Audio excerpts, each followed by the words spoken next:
Each week, we welcome to our NfG stage one of our highly talented members or special guests with something designed to help you and your business. Our next guest can be likened to Benjamin Button. He was born into the elderly care sector, where his mother worked for many years in nursing homes.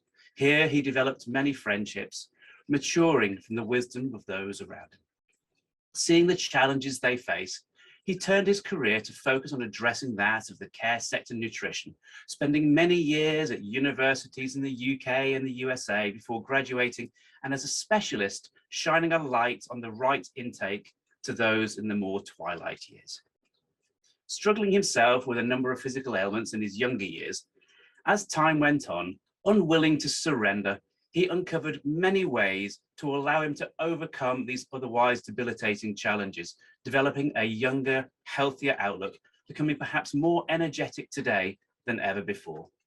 With his fun-loving, somewhat cheeky side, he has increasingly learned to push boundaries, always searching for how he can help others. Running the Care Connector network, he offers a safe watering hole where care providers of the elderly and vulnerable can safely meet suppliers to the care sector. This even includes something called the masked provider, an opportunity for members to interview providers in an open forum, discussing their challenges while maintaining their complete anonymity. Today, looking at how we can bring a spring into the step of those in care, with a talk showing the value and many rewards of working in this sector. And not to be mistaken with Brad Pitt, we bring to you Iain Clague. Good morning, Iain. Good morning, Richard. Thank you very much for that crazy introduction. But never had one like that before. But thank you. Yeah, hello, and thank you for having me on to talk to you about the care sector. Who here actually works with the care sector in any way, shape, or form? Only Richard and Yuandi. Okay. I want to let you know why you should be looking at the care sector into what you do with your businesses. It's an area that is not easy to get into, as Richard and Yuandi will know, and myself. It's a very difficult area. The reason is because they are very reactive, and I'm working on how we can get them to be proactive. But just to give you a couple of stats so that you can get an idea of why you should be looking at the care sector, the social care sector. Let me just clarify that to start with. You've got the social care sector and you've got the healthcare sector. The healthcare sector is your doctors, dentists, hospitals, all that side of things. Okay, the NHS basically is healthcare. Anything else that revolves around care falls under the social care bracket, right? In care sector, we've got over 60,000 care businesses that none of you are tapping into. 60,000 care businesses, and that ranges from everything from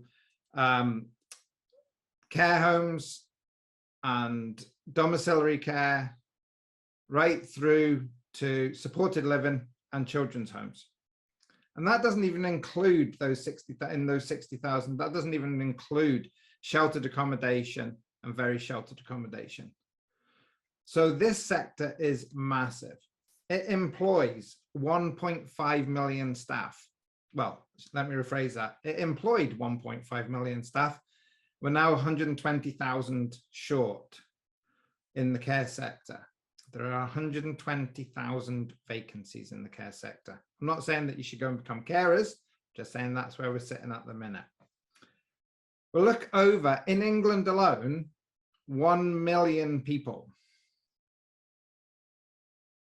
It is massive. It has a turnover of around about £23 billion. In the care home sector alone, just in like residential care and nursing care, 7.7 billion. Are we tapping into any of that? Do we have the skills and the resources to be able to do that? Well, the answer is yes. I've identified there's over 500 different types of supplier that go into the care sector that touch it once or on a daily basis. That can be everything from people who procure land and architecture, right the way through to the person who delivers the veg every day. This is a sector that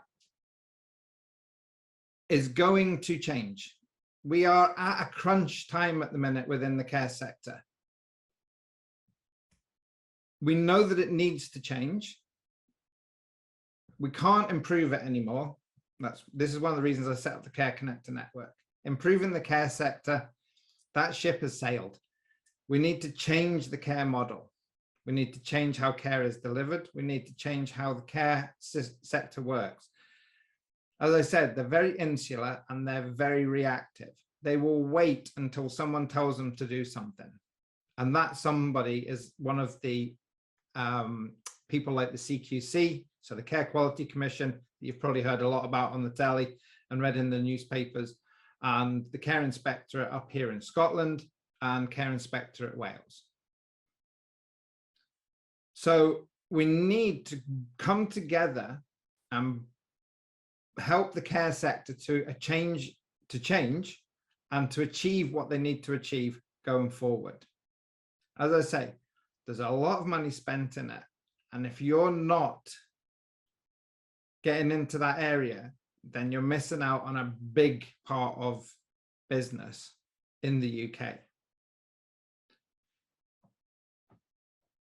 I set up the Care Connector network last year. My background, as Richard said, was working in nutrition and with the care sector. Someone's just disappeared. I hate it when it does that. It throws me out. My dyslexic brain goes. So I started this last year. I was doing nutrition and catering management. That's my background. So I'm a chef by trade. Then I went and studied dietetics. Then I went over to America and studied human behavior and behavioral analysis. Now, in February 2020, something happened in the world. I can't remember what it was. It was in the newspapers anyway. That sort of threw everyone into disarray. And I was working down in Plymouth at the time. And on my way back up from Plymouth, I got a phone call. Well, I got phone calls from every single one of my clients on the way back up, telling me that we're going to have to push the work. Well, we were looking at May. What we didn't realize was it was going to be May 2022. And over that time period, I started to notice a lot of things. One of the things that I noticed was the care within the care sector was that they are, as I've said before, they don't talk to each other, or they do talk to each other, but only within themselves. They don't ask for help from professionals. Right? We need to change that. That's what the Care Connectors started doing. And whenever we were trying to advertise, or not even advertise, but tell people what we did in the care manager groups that I managed to get into a couple of, you would get berated for advertising what you did, even though you say, I can help you with that.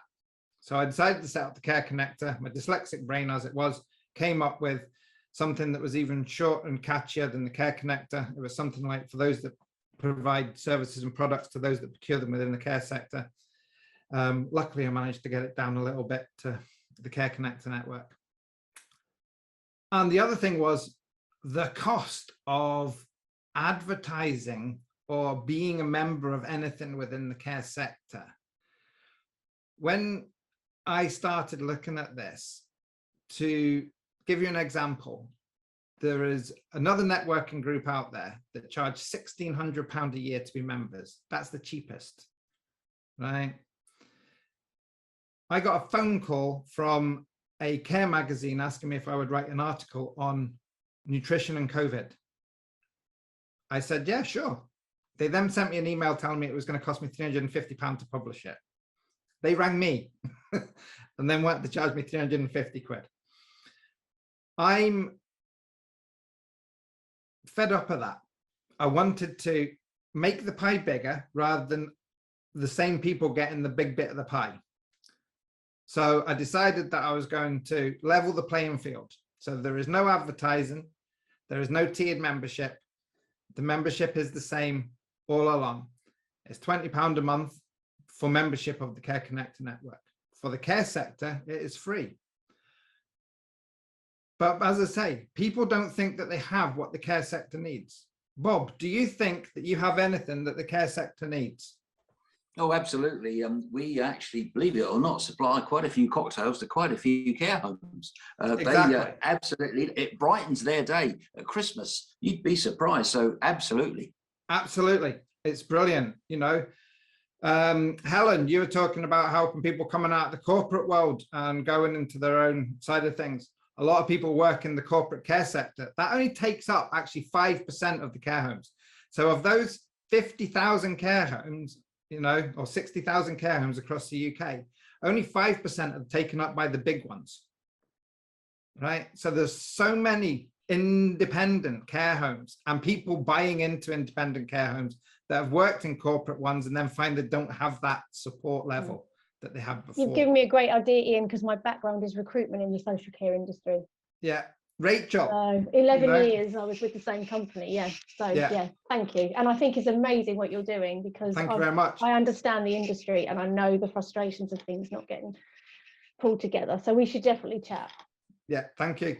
Rachel, you know, people need to advertise what they do. When you look at a care home's website, the spiel is absolutely horrendous.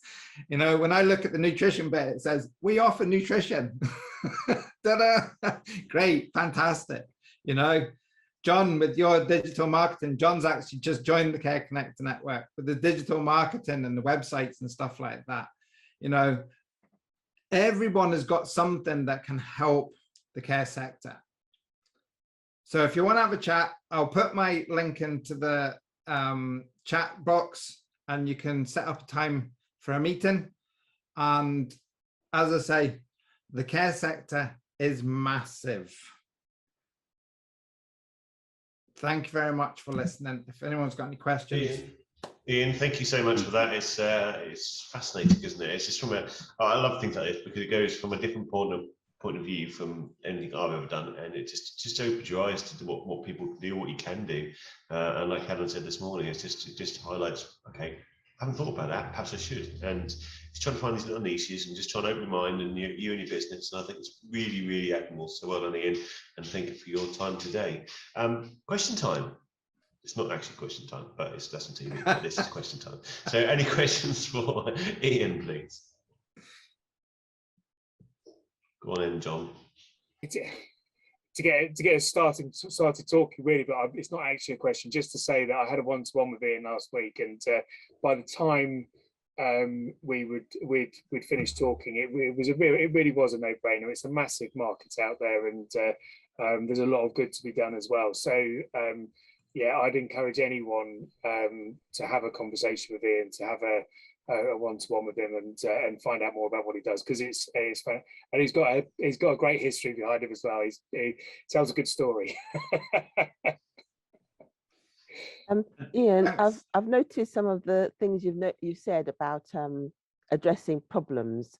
You know, things like moving, and what other common problems do you come across that we can help with? That's going to take longer than the 10-minute talk. Okay. Carry on. They are the problems that the care sector have are, as I keep reiterating this, right? They are reactive because they've never been taught to be proactive. Everything has been a reaction to what has happened. CQC put in policy and legislation, care homes follow. They do it over and over and over again, right? They don't look at the big picture of things. They look at the end of the month's budget. We need to get them to start looking at the bigger picture. With my nutrition work, I do charge about £300 a day for my nutrition stuff. I had a care home owner tell me that that was far too expensive, that I'd charged the care home £4,500. I then told her that I'd saved the care home £39,500 a year. And she went, oh, well, why don't people tell us about this? And it's like, well, we try, but you don't listen. And this is where we need to help the care sector to understand what they need. They need what we've got. Whether they want it at the minute is a different matter. Yeah. Thank you. So recruitment and retention, massive problems. You know, as I just said there, we're about 140,000 short, something like that, you know, and now there's just about to be an absolute massive explosion of people feeling unwanted, uncared for, unvalued, when the NHS are being told now that they don't have to have the jab, when 120,000 people lost their job overnight in the care sector because they wouldn't have a jab. So you can see how much of a problem that's going to be, right? The managers are so overwhelmed at the minute that they don't talk about other things and trying to talk to them about other things. That's why with the group, I've just set up a new platform for the Care Connector network, where we're going to be coming off of Facebook and LinkedIn. Those that were in my little chat before know my feelings on LinkedIn and Facebook. It is a waste of time for business now, unless you are willing to pay the money, right? I would rather pay the money to a different platform and know that no algorithm is going to actually interfere with what I want to get out there and what I want my group to get out there. But I want to start putting people in the right areas. There's a guy in one, we've got some amazing stuff in our network. We've got cups that measure fluid that goes into it, measures what comes out of it, also measures the person that drank it, not the person the cup was given to. We've got paint that's got antibacterial properties for up to 6 years, 6 types of bacteria. They said, how do we get into the care sector? And I says, well, at the minute, speaking to a manager, unless you go with a pot of paint in one hand and a member of staff in the other, they're not going to listen. However, the facilities managers need to understand what's going on. So the problems are just so vast, Andy, to look at them individually is just fantastic. impossible. Yeah, it's one of those minefields that you start scratching the Thank you. surface and it gets bigger and bigger, doesn't it? Yeah. So it's yeah, fantastic, excellent.